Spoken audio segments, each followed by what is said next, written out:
Podium Podcast. Lo mejor está por escuchar.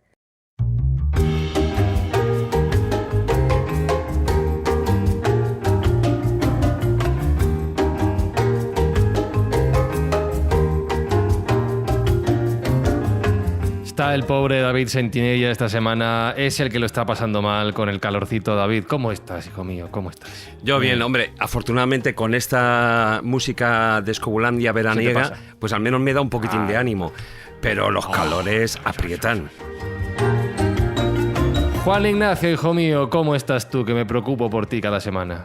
Pues más o menos como ayer, vuelta y un poquito perejil y ajo. Como anteayer y como el anterior. Y ya estoy preparado para ser devorado. Marcos Carrasco, ¿cómo va tu verano? Muy bien, aquí con la libretita de apuntes, tomando dibujitos de todo lo que se menea. Y las últimas semanas teníamos a Jesús Callejo con sus andanzas buscando historias nuevas. ¿Cómo estás, Jesús? Pues bien, ya has visto, de gárgola en gárgola y de vez en cuando haciendo unas cuantas gárgaras. O sea, que bien, cuidándome. Como siempre, cumpliendo con su compromiso sonoro, Alberto Espinosa y un servidor, Fran Izuzquiza, y efectivamente hoy en la escóbula de la brújula, en esta edición veraniega, hablamos de ellas, de las gárgolas.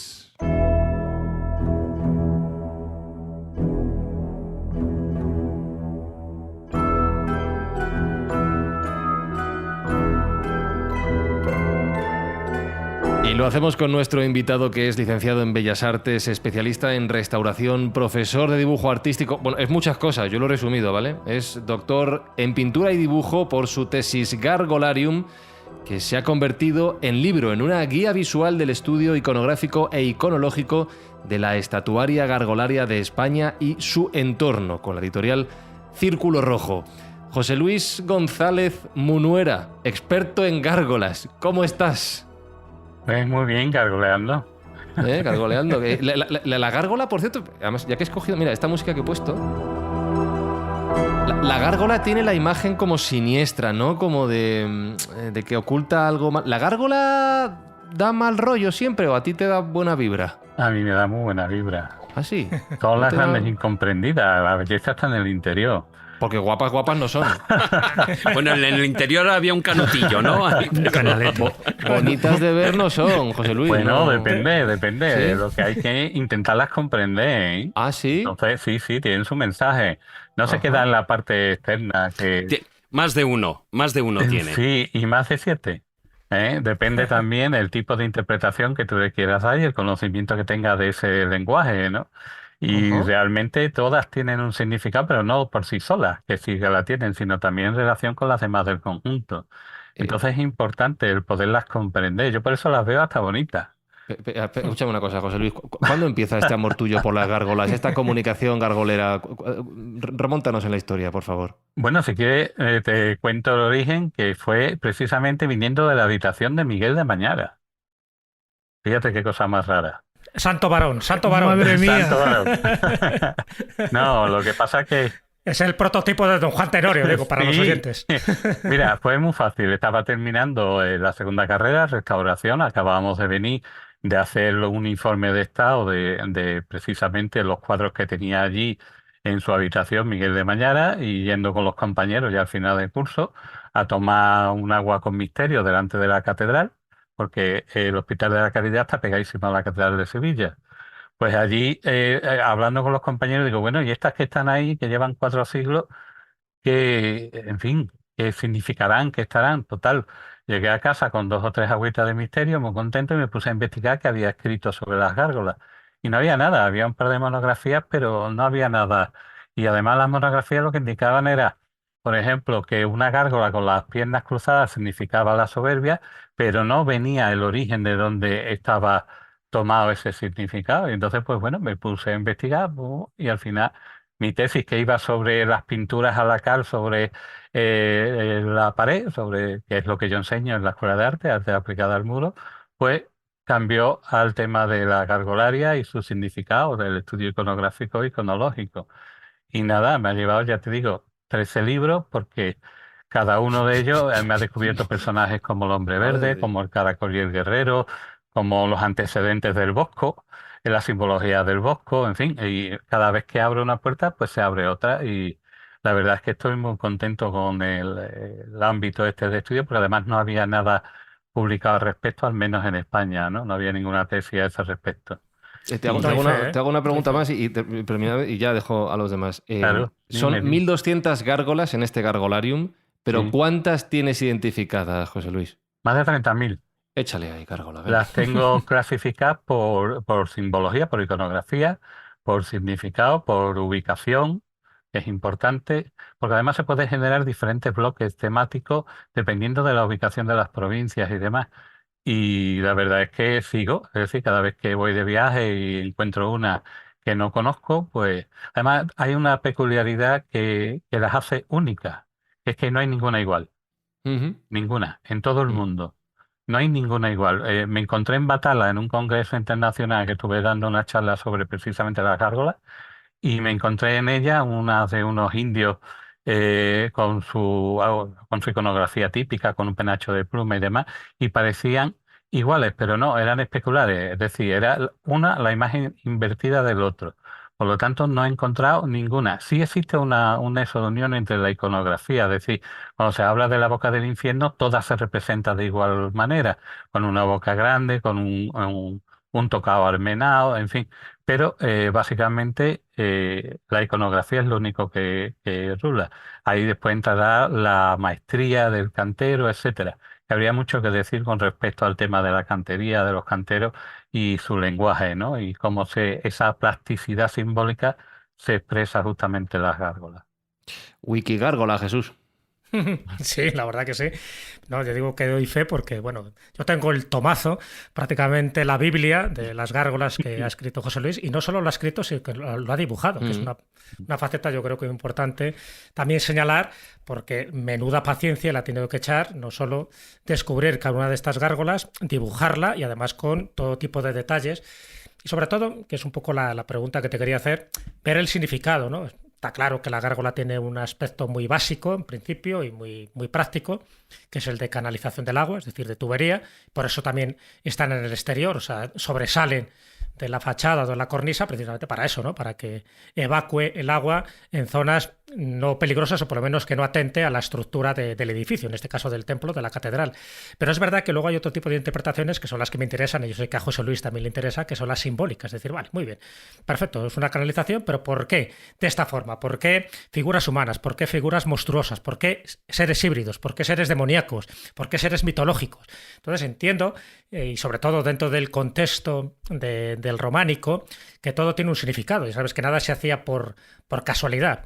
Es cierto también, como bien apuntaba José Luis, que hay una parte artística, es decir, el cantero o vamos a llamarle, pues, el artífice también le daba rienda suelta a su imaginación. Pero claro, daba rienda suelta a su imaginación, pero ahí no te ponía un angelote, ahí no te pone una virgen. Es decir, ¿qué te pone? Pues eso, un dragón, te pone una bestia informe, te pone, pues eso, un demonio con muchas características. Entonces, lo que se buscaba, y es un poco, yo digo un poco mi interpretación, a ver, José Luis, ¿qué opinas, ¿no?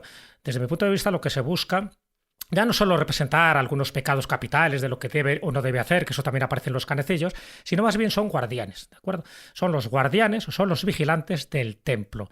Y de alguna forma esos guardianes tienen poderes mágicos. Por eso siempre se coloca no solo en los templos cristianos, sino también en los templos taoístas, budistas, aparecen este tipo de figuras monstruosas alrededor, un poco como para ahuyentar el mal. Una vez que tú entras en el interior es donde reina la virtud. Cuando son catedrales, son herramientas de espiritualidad y para ponerte en contacto con Dios. Eso es una de las funciones básicas que tiene la catedral. Entonces, desde tu punto de vista, José Luis, ¿tú crees que las gárgolas, aparte del toque artístico que haya querido dar cada cantero, pero las gárgolas tendrían esa finalidad de vigilantes, de protectores, es decir, gárgolas bizarras, pero también apotropaicas, para alejar todo mal del espacio sagrado que representa el interior de una catedral? Bueno, esa es la interpretación que suelen darle los historiadores del arte, ¿no? A la función apotropaica.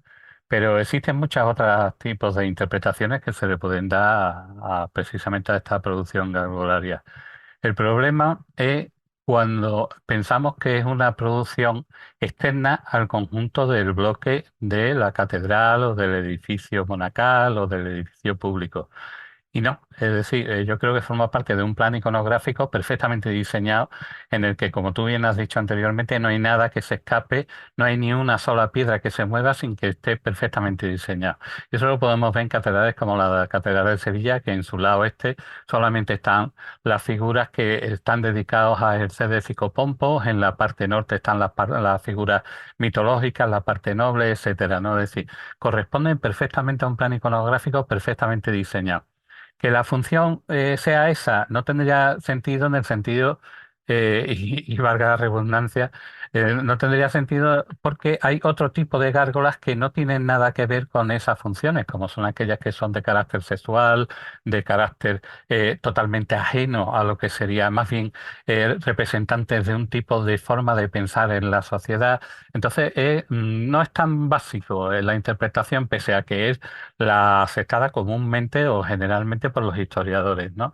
Hay multitud de representaciones, por ejemplo, figuras como el hombre león, como el hombre pájaro, que vienen desde la época de las pinturas rupestres, es decir, forma parte de un ente colectivo, de una forma de pensar de manera colectiva que para mí entiendo es una forma perfectamente de reinterpretar una realidad y por lo tanto entiendo que tiene un mensaje propio y como tal mensaje forma parte de esa iconografía, ¿no? El problema es que no conocemos ese lenguaje o no somos capaces de poderlo interpretar como debíamos, ¿no? Porque desconocemos muchos de los elementos del lenguaje y se ha pervertido parte de ese mensaje con las nuevas malas, a mi gusto, como restaurador, malas restauraciones con falsos históricos y con historias que realmente no se corresponden a lo que de verdad debía de corresponderse. Tengo compañeros que quieren hacer preguntas, pero antes dejarme que salude a la gárgola que se suma a esta catedral escobulera. Carlos Canales, ¿qué tal? Gracias por el gárgola. Hola. Somos todos gárgolas hoy, pero no, es que ha dicho no es tan José, feo, ¿eh? ha dicho No soy José de Luis piedra, tío. O sea, que sería no- la palabra correcta. que no es algo malo, que no es algo feo. que No, por eso tengamos la miedo. respuesta correcta sea Claro, no soy de piedra. claro, eso es. Venga, más manos, David. A ver, en el caso de Carlos, yo no sé si es una gárgola o es una quimera. Que esa No, hombre, también la es quimera es otra, una ¿no? mezcla de león, tal, qué raro, tío. No, pero a ver, no, me refiero que en las catedrales también, junto a las gárgolas, también suelen estar esas quimeras, con la salvedad de que no tiene esa funcionalidad, digamos, de canalizar el agua, ¿no? Están puestas ahí en muchas catedrales y en las catedrales góticas, aparentemente solo como un mero elemento decorativo dentro de esa arquitectura, pero también junto con las gárgolas también tienen esa otra funcionalidad, me imagino, ¿no, José? Sí, es decir, el conjunto es quimera, gárgola y grutesco, que aparece casi siempre debajo de la gárgola. Y el conjunto suele tener una explicación simbólica bastante clara. Fíjate que lo que de verdad ha hecho famosa a las gárgolas son las quimeras. Todo el mundo sabe de gárgolas, entre comillas, por las quimeras de Notre Dame, pero son realmente nuevas porque son de 1800, finales de 1800, y realmente es lo que la gente conoce. Pero sí tiene esa función y además refuerza el mensaje establecido. Lo podemos ver, sobre todo en la Catedral de Colonia, son magníficas las gárgolas, que la mayoría representan oficios, pero además están reforzadas no solo por las quimeras, sino también por los grotescos, que señalan aspectos que la gárgola no es capaz de poder señalar, ¿no? En el caso, como hemos visto con anterioridad, como le dije a Jesús, son muestras de los oficios con el concepto del momento social de la época. Así veremos un carnicero con un perro a los pies, con lo que indica que cuando te vende la carne no te está vendiendo precisamente otro género que la del animal que está representado a sus pies, ¿no? Y así pues podemos ver cantidad de cuestiones que son de carácter simbólico y que están representadas ahí y que yo pienso, por lo que tengo estudiado los canteros, que tiene un significado que entra dentro de un plan iconográfico perfectamente diseñado. Ahí no se escapa ni una piedra. Has hecho referencia a Notre Dame. ¿Me estás diciendo que la peli de Disney no me vale de referencia histórica? Ah. No se mueven, ¿eh? Yo lo he intentado. Ya. Y aunque le rasquen la espalda, no se mueven. Marcos, Y la de los cazafantasmas un segundo, tampoco, chicos, que voy gestionando tráfico. Marcos lleva un rato queriendo preguntar. Ah, vale, pobrecillo, que no lo he visto. Bueno, nada, sencillamente que... Sí. A ver, yo si hubiera sido escultor, me lo hubiera pasado muy bien, escultor de gárgolas, porque hay una parte que sí, bueno, pues su poder apotropaico, ahuyentar el mal. Notas que en estas colecciones de si los oyentes van y de colección de gárgolas, empiezas a ver demonios, alas membranosas, algo que nos recuerda a los grifos, ¿no? Todos esos animales híbridos. Pero hay otra parte que de repente ves la rana masturbadora, por ejemplo, o una que hay de la Catedral de Valencia, que es absolutamente porno. ¿La rana qué? La rana masturbadora de la Catedral de Oviedo. ¿Pero qué me estás contando? Es alucinante. Y y no te digo nada, la de la Catedral de Valencia, que es una mujer, pues imaginaos que está proyectada perpendicularmente al muro, lo que obviamente desafía la gravedad, pero es que está sujetándose sus pechos, que son descomunales, y está con la boca abierta, como diciendo, ¿qué está? La boca abierta es por donde salía el agua. Pero es que he visto otras, que es pues otras mujeres también con los atributos muy exagerados, con la vagina por donde salía el agua, o sea, en fin, que digo, vale, José Luis, y la pregunta es, ¿tú crees que ahí habría un terreno en el que la Iglesia hacía un poco como mirado para otro lado y decía, bueno, déjalo a los pobrecillos estos, los escultores, que se lo pasen bien, y luego ya le pondremos un significado de que, bueno, pues estamos ahí ahuyentando el mal mediante el mal, ¿no? O algo así. No, verá, existe un concepto muy equívoco con respecto a lo que es el sexo y las catedrales, ¿no? Yo di una charla en Mantilla, verdad que la gente se quedó un poco estupefacta, porque realmente a la Iglesia lo que le convenía era hacer un catálogo del sexo. Además que tienes que ir a los canecillos que hay en Cantabria, la que es auténtica pornografía, en la que no solo hay relaciones sexuales de todo tipo, sino que además hay relaciones con animales, relaciones de hombres con hombres, mujeres con mujeres, en fin, entonces, ¿no? Claro, lo que a ellos les interesaba es que hubiera muchos fieles, y cuanto más fieles, mayor era el diezmo. Entonces, también plantéate que el tipo de vida que existía en el medievo no es el que tenemos ahora. Es decir, vivía toda una familia con padres, hijos, tíos, abuelos, en una sola habitación donde realmente, incluso con la pertenencia más importante que era el caballo, y allí se daba todo tipo de relaciones, por lo tanto el sexo no era una cosa aparte, ¿no?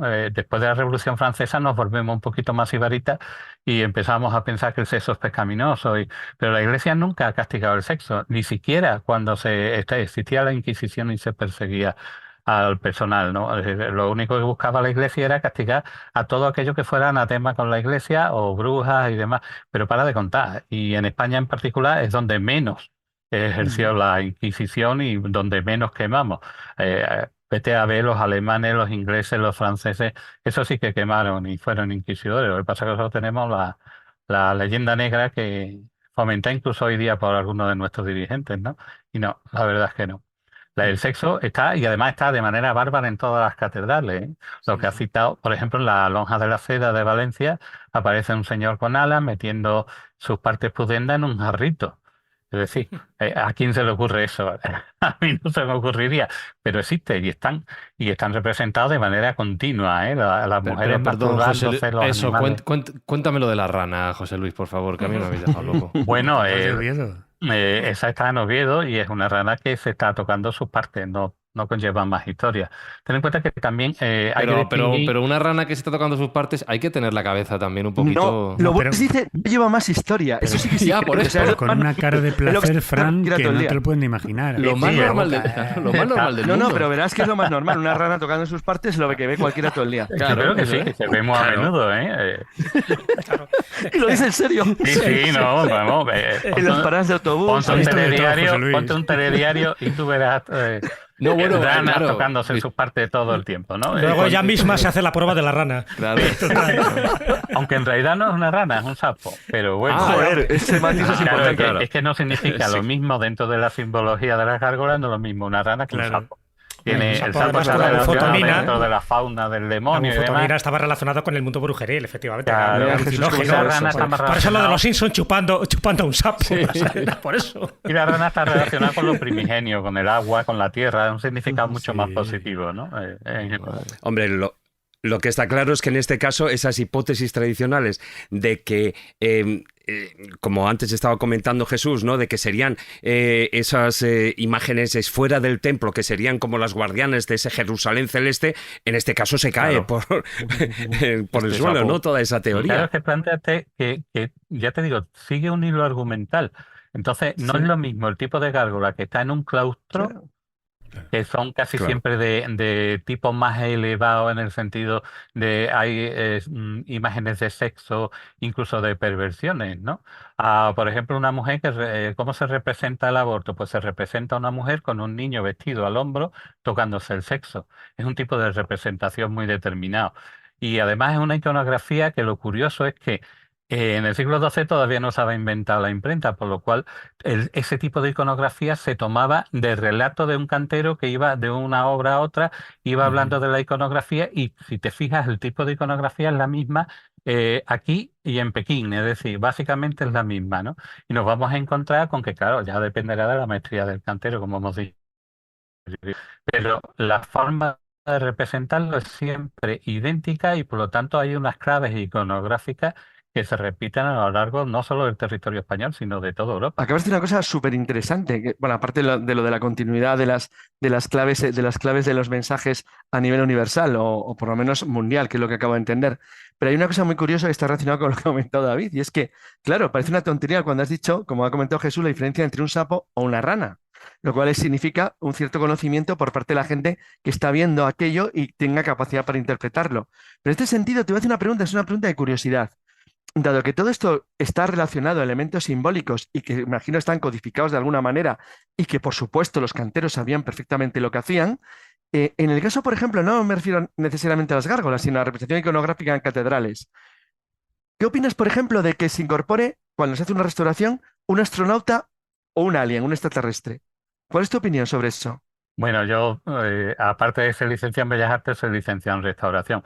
A mí me parece una brutalidad ¿No esos te falsos. gusta? Claro. ¿Y por qué? Ya aprovecho. ¿Y por qué? Porque son falsos históricos que no, en ese sentido, Viollet-le-Duc tuvo la suficiente cosa de poder reconocer que estaba haciendo una falsedad cuando restauró Notre Dame del estado en el que se la encontró. A mí me parece una necedad, igual que el que ha puesto el escudo de Bilbao, etcétera. Sí, Me exacto, parece sí. una necedad. Las cosas o se restauran como estaban o no se restauran. Yo, como restaurador, soy patético. O sea, a mí cuando me dan a restaurar un cuadro, yo siempre digo, si no está en condiciones de poderlo limpiar y damos el certificado de muerte de esa obra, es decir, tiene una vida natural como nosotros y hay que respetarla.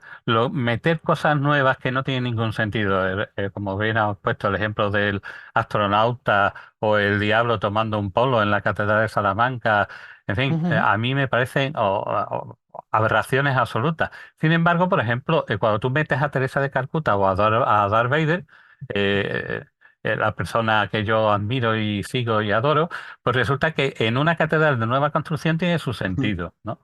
Y entonces O sea, que una... tú interpretas que desde el punto de vista, joder, pues esto es interesante, que desde el punto de vista de nuestra modernidad, si tú lo haces ahora, sí podría tener encaje y lógica, pero no si lo haces en una restauración medieval. Claro, tú planteate que Vale, es una entendido, ya está. representación de la Sí, sociedad y entendido, del sí. entorno en el que tú estás. Ujú, Tiene sentido hablar de grifos, de pecados capitales, de cuando haces una cosa en una época muy determinada donde eso, fíjate que el grifo se consideraba que existía porque lo cita el Deuteronomio, ¿no? Prohibiendo comer la carne de grifo. Sí, sí. Entonces, lo que se cita en la Biblia existe y por lo tanto no tiene discusión.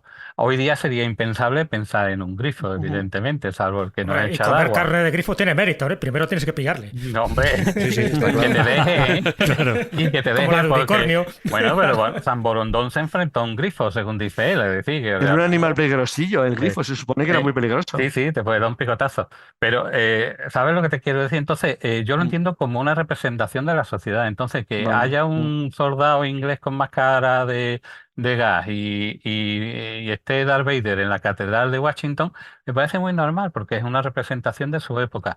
Pero pervertir, ten en cuenta que con eso perviertes el mensaje. Es decir, hay una gárgola de Alien en Paisley Abbey, en Escocia, que es una especie de abadía muy pequeñita que toda su iconografía es perfecta.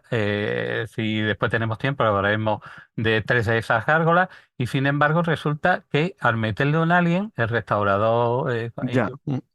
se ha cargado todo lo que es el plan Sí, rompe el iconográfico. mensaje, ¿no? Es lo que quiere decir la continuidad del En mensaje, efecto, ¿no? entonces Vale, es como entendido, sí. meter, yo qué sé, una palabra china en el texto del Quijote. No tiene ningún sentido. Sí, vale. Maese lleva un rato esperando para preguntar. Vamos a ver, José.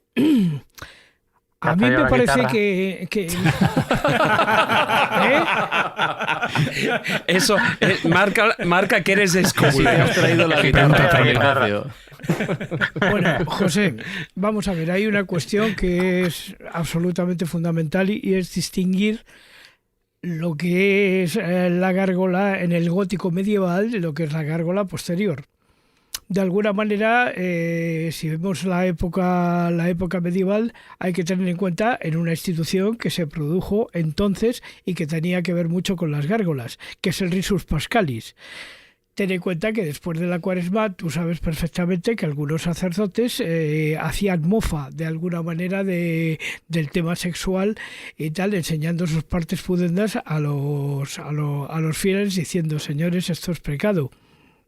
Esa institución del Risus Pascalis, que aparece, por ejemplo, en la Colegiata de Cervatos, o que aparece, por ejemplo, en San Martín de Lines, creo que tiene mucho que ver con todo esto que estamos hablando, pero en el contexto medieval no era exactamente interpretable exactamente igual que es ahora. Porque, lógicamente, en la época medieval aquello tenía una función didáctica. Por mucho que nos parezca un exceso de los que hicieron en la Colegiata de Cervatos esos capiteles sexuales y esas gárgolas sexuales, realmente forma parte del contexto de un momento muy concreto que estuvo entre el siglo XII y el siglo XIII. Sí, la verdad, eso lo podemos ver en los canecillos. Los canecillos es, como he dicho con anterioridad, un Kama Sutra exagerado e incluso pervertido, ¿no? Y la verdad es que, mira, nos encontramos con un momento histórico muy determinado en el que las tres culturas del libro perviven en España y por lo tanto lo que no puede representar uno lo representa otro. Y por lo tanto, si la Iglesia no puede representar motivos del sexo, el mundo árabe considera que el sexo es placer, que es libertad, y entonces nos encontramos con que existe una riqueza no solo ornamental, sino de carga simbólica que no se ha vuelto a dar en España desde aquel momento. Y por lo tanto, yo entiendo, y además lo entiendo, que desde la visión del hombre del siglo XX, eso podría parecer exagerado, pero a la visión del hombre medieval, todo lo contrario. El sexo era una cosa, como vuelvo a decir, totalmente normal, porque convivían en una habitación a lo mejor 10 o 12 personas, con lo cual... Y además, si porque las ganas apretaban... Y además porque bíblicamente se dice: creced y multiplicaos. O sea, Y eso la Iglesia... Pero con orden. es el La Iglesia mandato. le interesaba porque contra más siervo, más diezmo. Y entonces, Claro. y al señor del Villorrio le interesaba porque necesitaba hombres para cultivar sus campos, para cuando hacía las levas para guerra, en fin. Entonces interesaba que hubiera cuanto más siervos, mejor. Por lo cual, Ahí tengo una pregunta, José Luis. Acabas de mencionar lo de al señor de la zona. Normalmente asociamos el concepto de gárgolas con los edificios religiosos, con las iglesias, con las catedrales, pero ya lo ha dicho Jesús, que al final la gárgola lo que viene a ser es la expresión artística añadida a un desagüe. Es decir, vamos a hacer bonito algo que no tiene por qué serlo. Y existen gárgolas, y tú lo recoges en tu libro, en edificios civiles. Ejemplo, la Casa de la Ciudad del Ayuntamiento de Barcelona.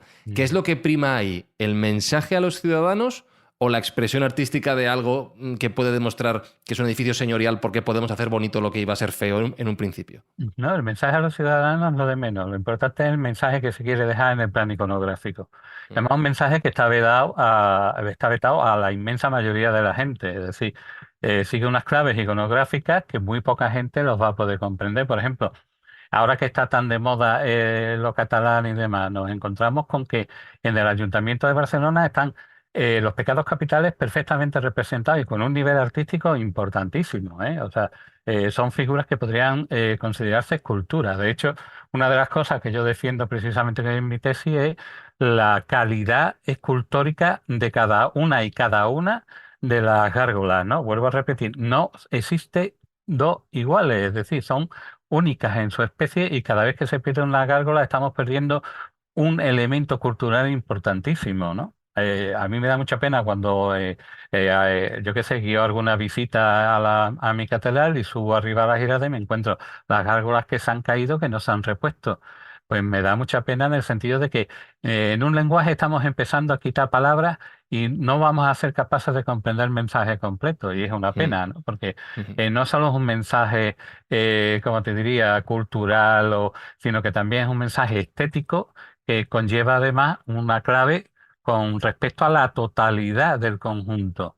Y es una pena que no podamos poderlo interpretar, y más con las intervenciones que hemos hablado anteriormente. Jesús. Sí, muy interesantísimo lo que estás contando, porque evidentemente las gárgolas es mucho más que algo decorativo. Nos está dando un mensaje, totalmente de acuerdo contigo, que en el siglo XII nada era casual y por lo tanto obedecía a una iconografía muy concreta, tanto civil como religiosa. El sexo, también estoy de acuerdo contigo, que formaba parte también de esa iconografía, vamos a llamarla religiosa, cristiana o católica. De hecho, en el siglo XII, siglo XIII, el sexo se manifiesta en el exterior, en los canecillos, en las gárgolas. A partir del siglo XVI se manifiesta en el interior, que es en las misericordias dentro de los coros de las catedrales. O sea, no lo olvidemos, y fue más perseguido y fue más ocultado, pero también estaba presente de una forma mucho más sutil.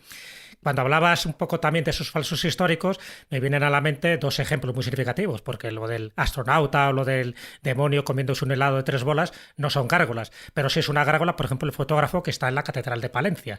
Y en la Catedral de Palencia no solo está el fotógrafo, que evidentemente es un falso histórico, que tiene mención con un fotógrafo que parece que murió, sino también hay un esqueleto que representa la muerte, y ahí sí, de alguna forma, estaría representando un poco esa función iconográfica. Es decir, que dentro de dos gárgolas muy modernas, una representa la muerte, supuestamente en el lugar donde murió una persona, y la otra representa a un fotógrafo como un homenaje al amigo fallecido. Pero yendo un poco a la iconografía más civil, un poco en la línea que iba Fran. Hay un lugar que a mí me alucina, me fascina siempre que voy allí, en fin, me tiro casi horas haciendo fotografías, que es la Lonja de la Seda en Valencia. La Lonja de la Seda en Valencia a mí me parece que es una especie de libro abierto, libro Petro abierto, donde tanto en el exterior como en el interior aparecen multitud de elementos, algunos procaces, algunos pornográficos, algunos muy simbólicos, otros muy mitológicos, pero donde se ve claramente que las gárgolas cumplen una función, desde mi punto de vista, muy didáctica. Pero me gustaría saber tu interpretación, José Luis.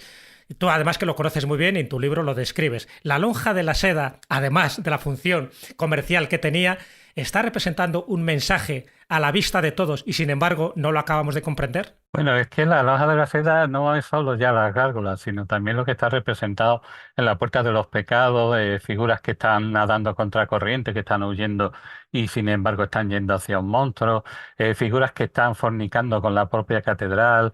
En fin, ahí está el personaje que está metiendo el pito en el jarrito.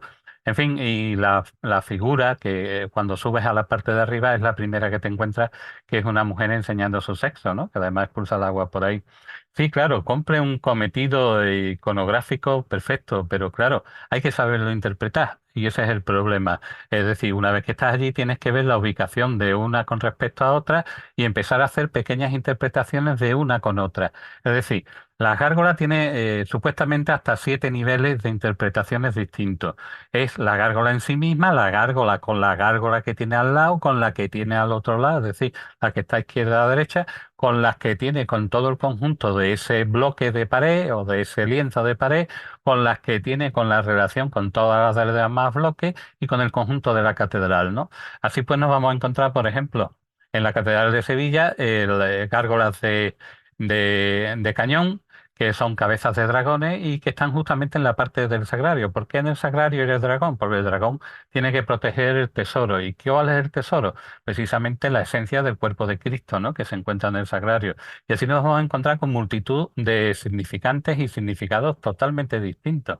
La Lonja de la Seda es que es maravillosa en el sentido de que es, ¿cómo te diría? Casi un conjunto de borderías que da una explicación a toda la historia, ¿no? Y la verdad es que es tan interesante por dentro como por fuera, porque es un edificio, ten en cuenta que ahí se gestionó parte de cuestiones que venían de la India, era un puerto importante, y ahí también hay una serie de mensajes que vienen casi de la parte del Nuevo Mundo, ¿no?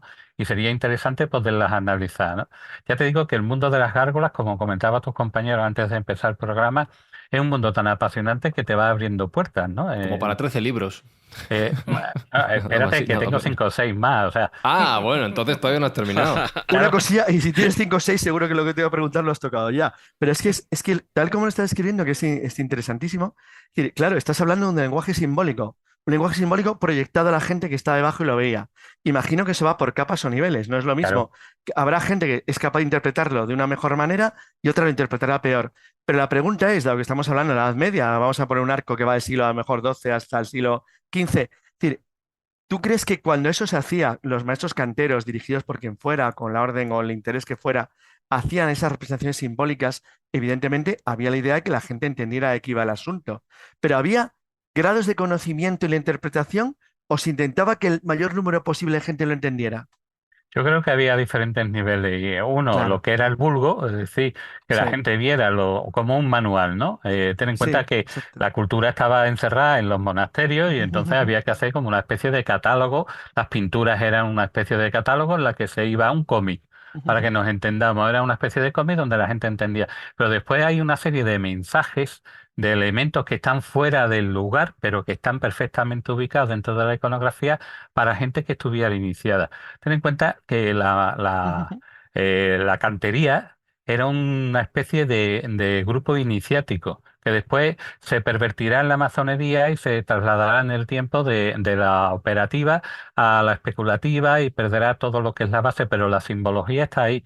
Y lo vamos a ver incluso en las firmas de los canteros, que no solo desarrolla la propia firma por el tema de las marcas de cantería para poder cobrar, sino también desarrollan una serie de esquemas y por ahí hay una persona que está haciendo un estudio muy serio sobre las marcas de cantería en la que existe una simbología del triángulo de la regla de 24 pulgadas que representa una hora en cada una de las horas del día, etcétera, ¿no? Dividida por tramos. Entonces, sí, a mi criterio, sí existe esa simbología y esos niveles. El problema es que no tenemos los argumentos precisamente Claro, por la perversión y porque cuando nos enfrentamos a una catedral han pasado 4, 5 o 6 siglos y se han cambiado muchos de los elementos bajo algún concepto de quien dirigiera en ese momento la catedral y por lo tanto nos han trastocado las frases, habría que volverlas a ordenar y ya te digo, a mí me ha dado para 13 libros, pero seguiremos, es decir, Claro, porque hombre. hay personajes que vienen desde la prehistoria, es decir, el hombre león, el hombre verde, el hombre pájaro, el laberinto, etcétera, son elementos que son comunes, consustanciales al hombre desde que es hombre y por lo tanto seguirá perviviendo, ¿no? Y son elementos que vienen con nosotros. El hombre con cuernos, ¿no? Que parece una cosa y sin embargo está representado en todas las culturas a lo largo de todo el mundo. Y es interesante porque, claro, es una forma de reinterpretar nuestra realidad. Y por tanto, sí, estoy de acuerdo contigo en que eso tiene diferentes niveles, no solo niveles, sino diferentes interpretaciones y claro. para iniciados, por supuesto. Marcos. Pues mira, hay... Esto no es una pregunta trampa, José Luis. Espera, que te pongo la música. Te lo digo de Un segundo, verdad, un te lo digo segundo, porque Si no lo sé, no te lo digo. me inquieta, me Vamos ahí, inquieta. vamos ahí. Fijaos Yo no que tengo es que problema. a mí lo que me llama la atención es, por ejemplo, la visión moderna de la gente joven que descontextualiza, por ejemplo, las figuras que se puedan encontrar en un templo, en una catedral gótica y tal.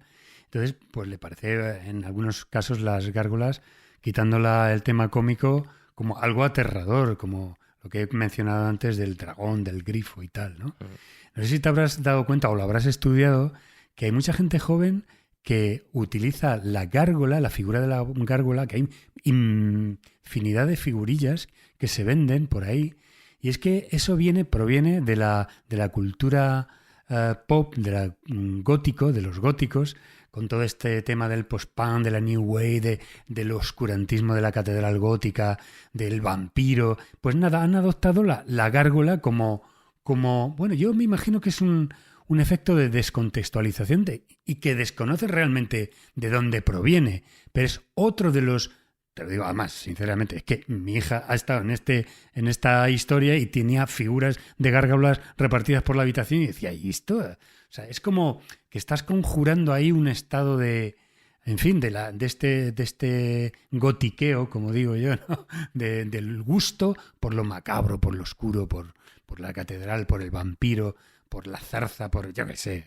No sé si te has encontrado con este tipo de cultura contemporánea en la que la gárgola se ha adoptado como fetiche, ¿eh? Pues yo me alegro porque llevo 10 años peleando para que se reconozca como obra de arte y entonces particularmente me gusta que haya esa tendencia. Pero claro, no podemos valorar la gárgola en base al tipo de interpretación de la gente de ahora que son blanditos, ¿no? En el sentido de que Qué duro. no, es la realidad. Trabajo con alumnos, ya gracias a Dios. Al día 29 me jubilo, con lo cual Un saludo a Qué todos triste. ellos y tus mejores eso lo recuerdos, digo José Luis. para que no me quemen el coche. Pero es la realidad. Son gente, Una mascleta habrá que hacer. claro, son gente blandita y entonces me parece muy bien que se utilicen esos signos, pero el problema es que no son Qué bueno. conscientes. Es decir, Eso utilizan es. signos de demoníacos o el pentalfa de demoníaco Eso es. invertido y demás, y no son conscientes realmente del tipo de fuerzas que pueden estar moviendo, ¿no? En el sentido de que no Claro. solo tiene una simbología, sino que tiene una ritualística. Y como rito, en cierta manera están haciendo uso de una serie de elementos, de fuerzas, que realmente no me extraña que estén medio locos, como están la mayoría, porque no son conscientes realmente. Yo la gárgola la respeto mucho. Dime. José Luis, ahí te quiero decir una cosa, que igual que es legítimo, me parece a mí, la incorporación de los símbolos contemporáneos en las obras en las que cada época se hace una de ellas, ¿no? Es decir, has puesto el ejemplo de los, yo qué sé, muñequitos de Star Wars como gárgolas. Bien, perfecto. ¿No es legítimo que la gente joven utilice esas gárgolas según la forma de pensar de su época? Perfectamente porque forma parte de su cultura. Como he dicho antes, que se ponga un Darth Vader en la Catedral de Nueva York, que se ha construido en 1970, me parece maravilloso. O sea, porque forma Otra cosa que te parte... guste o no, claro. No, eso ya entra en el gusto estético de cada uno. Yo, como soy fan de Darth Vader, parece el malo más malo de toda la historia de los malos, el mejor hecho, pues a mí me da igual. Pero el planteamiento es que son parte de su época y como tal hay que interpretarlas. Y simplemente, entonces que ahora se utilicen símbolos. Tú planteate una cosa, que como he repetido ya varias veces, hay símbolos que vienen desde las cavernas Ujú. y que los reinterpretamos y adaptamos a nuestra sociedad y a nuestra forma de entender. Pero Claro. sin embargo son elementos que están repetidos una y otra vez, que se han sacralizado por diferentes religiones, que otras lo han expulsado, pero que el contenido básico iconográfico ese está ahí y persiste a través del tiempo, es lo que a mí me Hay asombra. un caso, Que hayan pasado... Sí, perdón, dime. no, que hay A un ver. caso muy concreto que es la mala utilización que se ha hecho de la esvástica a lo largo del tiempo. Porque Bueno, realmente, claro. Ya nos vamos a otro ¿Cuántos campo, años tiene la evidentemente. fástica? ¿50.000? sí, más o 60.000. menos. Claro. No, lo malo, mira, Ah. en relación a lo que dice Juan Ignacio, hay un tema muy interesante que lo vi el otro día de casualidad en un canal de vídeos de cinemática, se llama, creo ahora mismo, de representación 3D. Bueno, pues pasó una cosa, es una chorrada, ¿eh? Pero quiero decir que hasta qué punto nos condiciona pensamientos ideológicos de manera absolutamente absurda hasta el extremo de pervertir la propia historia. Y entonces sería tristísimo que lo que acaba de decir Juan Ignacio de las esvásticas prosperar en ese sentido. Son dos ejemplos distintos. El primero no lo conocía y es que parece ser que un equipo italiano de fútbol de primera división hace unos años hizo una camiseta con diseños muy extraños, muy raros, geométricos, tal, y alguien descubrió que hay que echarle imaginación y detalle, que si te fijabas en los hombros, varias de las líneas formaban una esvástica. Bueno, se formó un pifostie monumental y les acabaron prohibiendo la camiseta. Como si llevara una especie de mensaje oculto, es decir, como si fuera una especie de mensaje críptico, como podía ser una catedral totalmente oculto. Y el segundo, que es el que te iba a contar, que me pareció totalmente demencial, es que era un tema bueno, pues si alguien es aficionado a los videojuegos, da igual. Era un tema de la Guerra Mundial, de la Segunda Guerra Mundial, donde salían aviones finlandeses. Los finlandeses usaban una esvástica de color azul durante la Segunda Guerra Mundial al principio, que no tiene nada que ver con el nazismo, aunque fueran aliados, no tiene absolutamente nada que ver. Era un símbolo báltico, usaron también los estonios. Perdón, los letones. Bueno, el caso es que en el videojuego habían, dentro de un elemento histórico, habían eliminado la esvástica, le habían quitado las barritas para que fuera una cruz. Es decir, no tiene mayor importancia o no, simplemente habían desvirtuado un elemento simbólico histórico solamente para intentar ajustarlo a un modo de pensamiento actual, que no servía, por otra parte, para nada, porque cualquier persona, me da igual el 100% de los que miran aquello, iban a ir a la verdad, a la realidad de lo que ocurría, y iban a descubrir que era una esvástica censurada. Entonces, ¿tú conoces algún caso de intento, o supongo que no, de intento de censura en la Edad Media de algún elemento simbólico que alguien por razones ideológicas o lo que fuera, imagínate con la aparición del protestantismo en el siglo XVI o lo que fuera, que censuraran imágenes con un objetivo político o ideológico? Político no, pero sí sé que en Portugal sí se apedreaba una gárgola que se tuvo que retirar más atrás porque precisamente representaba a una mujer masturbándose. Pero era una gárgola de románico, es decir, era una gárgola. Las gárgolas sufren una evolución y en el románico son mucho más vastas, son formas más grotescas, hasta llegar al gótico, que en el gótico ya son figuras humanas perfectamente estilizadas, más en connotación con la realidad. Incluso los animales representados a partir del 16 Ujú. se representan de manera más fidedigna porque existen una serie de estudios de zoología y demás. Que yo sepa, no ha habido ninguna que se haya... Porque realmente es que no se han metido en temas políticos, se meten en temas de la sociedad del momento, pero no en la política. Las gárgolas estas que cité anteriormente de Pils y Abi es la representación real de una forma de pensar del medievo en la que representa justamente no veas, no oigas y veas lo que veas o oigas lo que oigas, mantén la boca cerrada, ¿no? Y es un conjunto que nos recuerda al de los tres monos del Vero y Callá y demás. Sí, de Entonces, Gibraltar. son formas precisamente de representar un mensaje y un mensaje que va con la sociedad. Esto de las revisiones ahora históricas y demás, a mí me alucina en el sentido de que estamos censurando la esvástica, pero no la hoz y el martillo, que tan asesinos han sido unos como De otros. acuerdo. No podemos, Completamente de acuerdo. no Mm. podemos entrar en eso. Es decir, yo como persona que le gusta la historia y como artista, reivindico precisamente el arte de la sociedad, no la ideología ni la ideologización de la sociedad. Entonces, es un problema porque estamos confundiendo esos campos de una manera bárbara, de tal manera que estamos dejando caer monumentos por el mero hecho de que estuvieron realizados en un momento determinado de la historia. Y eso me parece una barbaridad. Pero, en fin, ellos son los que Sin mandan y duda, son los claro. que despilfarran nuestro dinero, porque evidentemente no se ve. Yo como docente he tenido hasta que pagar la tiza con la que he enseñado a mis alumnos, con lo cual, Madre mía. cuando me dicen tontería de que el dinero se va a una... Bueno, gárgola. Venga, sí, la última, David, que nos Sí. tenemos que ir. A ver, estaba intentando porque a mí hay un punto que me interesa mucho y es cuando estamos hablando de todas esas gárgolas, hay esa simbología, sobre todo cuando se utilizan a los monstruos. Los monstruos, evidentemente, y estamos, como antes decía, bueno, las gárgolas están hacia afuera, independientemente de esa... acción protectora o no, apotropaica, o para asustar o para dar mensajes, pero es curioso porque en muchas ocasiones estamos considerando que los artistas que hacían, los escultores que hacían las gárgolas, pues tenían conocimientos de todo. Y pongo dos ejemplos, ¿no? Por ejemplo, cuando tú en el Antiguo Testamento estás hablando de la ballena y estás hablando de Jonás y de una manera u otra un dibujante o un escultor pretende hacer eso, en aquella época muchos no sabían, o sea, muchos, la inmensa mayoría no sabían cómo era una ballena, porque nunca la habían visto. ¿Cómo la dibujarían? Pues como un monstruo. De la misma manera, por ejemplo, cuando Marco Polo llega de la India, aparece él en sus escritos, él utiliza, por ejemplo, habla de los unicornios. Y él, evidentemente, no eran unicornios, lo que estaba viendo eran rinocerontes. Pero me refiero que todas esas figuras monstruosas, cuando el artista quiere plasmar ese mensaje, posiblemente o por una lectura incorrecta o por desconocimiento, está plasmando o está haciendo una serie de monstruos, de seres inventados, creyendo que son reales en algunos de los casos, como por ejemplo puede ser el caso de un unicornio. Entonces, puede ser que muchos de esos mensajes en un momento determinado, cuando estamos hablando de esos monstruos, ¿no? Fuera construido con un objetivo y luego nosotros le estamos dando otra lectura absolutamente diferente. Bueno, tú fíjate que los mal llamados monstruos, casi toda la literatura, desde Hesiodo, San Isidoro, en fin, casi todo el mundo nos ha hablado de la presencia de unicornios, de hombres perros, con las cabezas de perro, los cenicéfalos, nos han hablado de auténticas barbaridades, ¿no?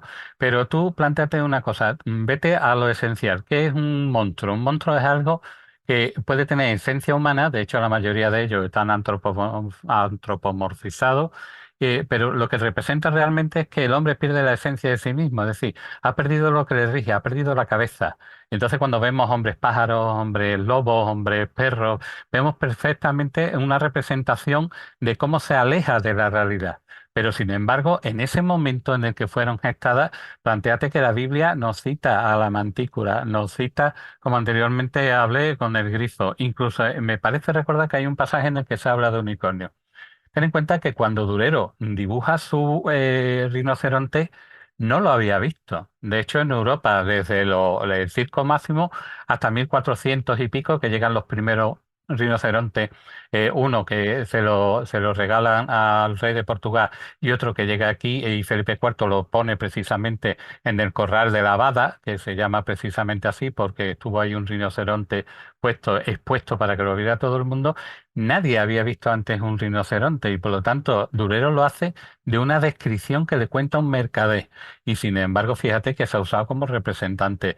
Y el unicornio es igual, le llega un momento en el que se confunde el unicornio con el rinoceronte. De hecho, como bien ha citado, precisamente se cita que se ha visto y dice, no es tan alto, es más bajo, está cubierto de pelo, el cuerno lo tiene rojizo, no sé qué. Y en realidad lo que sí que hubiese visto es posiblemente un rinoceronte, pero plantéate que igual que el mamut lanudo estuvo hasta el 10.000 antes de Cristo conviviendo con el ser humano, que lo ha podido representar en las cavernas y demás, también había un personaje que se llamaba el asmoterio, que es un bicharraco que era como una especie de caballo, pero que tenía la altura casi de 3 metros y un cuerno que rebasaba los 4 metros de largo, que era bestial y que también podía haber convivido hasta el 10.000 antes de Cristo y ser representado en cuevas como Lascaux.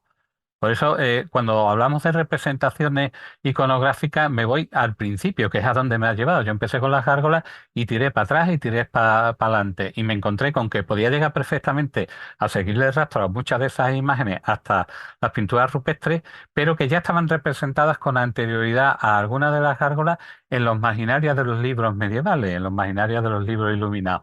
Y podemos ver ahí todo tipo de personajes que después veremos representados no solo en las gárgolas, sino que incluso los vamos a ver representados en muchas de las series televisivas nuestras, ¿no? Entonces es un campo tan brutal, tan enorme que en fin, entonces sí, yo entiendo que sí, que esos seres creados, plantéate, San Borondón nos cuenta que se había peleado con un grifo y el grifo ha sido visto en 200.000 crónicas, tanto de Cecias como, en fin, de multitud de escritores del medievo, ¿no? Entonces, y anteriores, mucho más anteriores.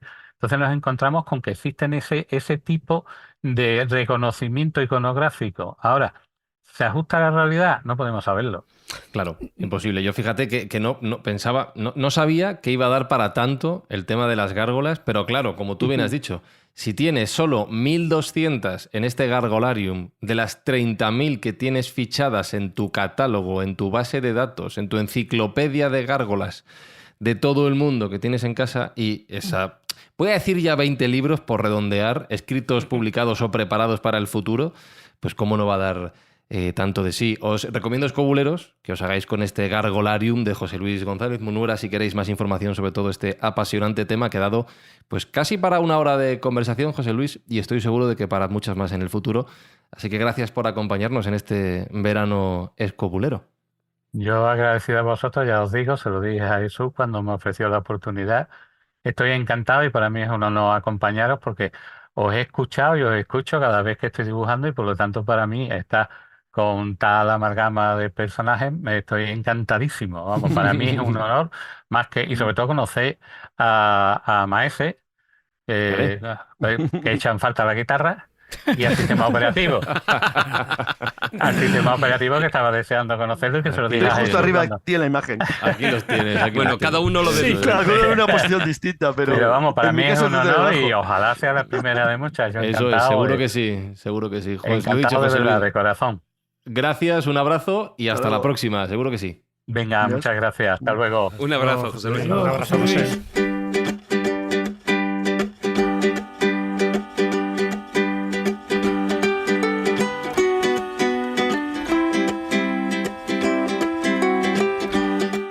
Iba a despedir a Juan Ignacio a preguntarle dónde había metido la guitarra, pero se ha levantado de la silla. Así que bueno, pues ya veremos si vuelve a tiempo, ¿eh? Tiene vida propia. Sí, sí, sí, sí. Bueno, Carlos Canales, pues ya ves que vas saludando seguidores y fans allá por donde pasas. Pues en esto de las imágenes que tengo, he visto cómo Juan Ignacio se levanta de repente y se pira. Marcos Carrasco, es el arte de lo ausente, es hacerse notar sin estar presente en el lugar. Eso tiene mucho mérito, ¿eh? Claro. Y oye, recomiendo a los oyentes este Gargolarium porque acabo de ver los fantásticos dibujos hechos con un mimo y un cariño que solamente lo puede hacer una persona que ama lo que está haciendo. Y qué bonito es eso, David Sentinella, qué bonito. Desde luego, sobre todo porque seguro que en alguno de sus próximos libros, dentro de esos 20 libros, seguro que aparecerá alguna gárgola que aparece en nuestro bestiario de Escobulandia. Seguro. Sí. Que ahí hay de todo, Jesús, hay todo tipo de bestias, de bichos, de gárgolas, de lo que queráis. Ninguno muerde, ¿eh? Tampoco tengáis miedo en acercaros, escobuleros, y yo creo que pueden acercarse al libro sin ningún problema. Sin ningún problema. Es verdad que no hay gárgolas, pero en Escobulandia las hay, ¿no? Pero bueno, había que dejar de lado algunos de estos monstruitos. Y por supuesto, a Jesús Luis le volveremos a tener aquí en la escóbula porque, entre otras cosas, también es experto en el bosco, y el bosco sí que da mucho de sí también. Así que en breve le volveremos a tener porque, como habéis visto, es una enciclopedia andante. Un segundo, Juan Ignacio, te iba a despedir el primero y de repente has desaparecido. ¿Has ido a por la guitarra? No, era una necesidad vital. Que ha ido. Vale, pues se ha ido la cadena. Hasta la semana que viene, Juan Ignacio. Bueno. Te has puesto en plan gárgola. Brutal. Pues nada, Alberto Espinosa a los mandos técnicos, como siempre, un servidor, Fran Izuzquiza, emplazándoos a dentro de 7 días, donde tendremos una nueva historia que contar en este verano escobulero, donde ya veis, no descansamos en Escobulandia y nos lo estamos pasando genial. Hasta la semana que viene.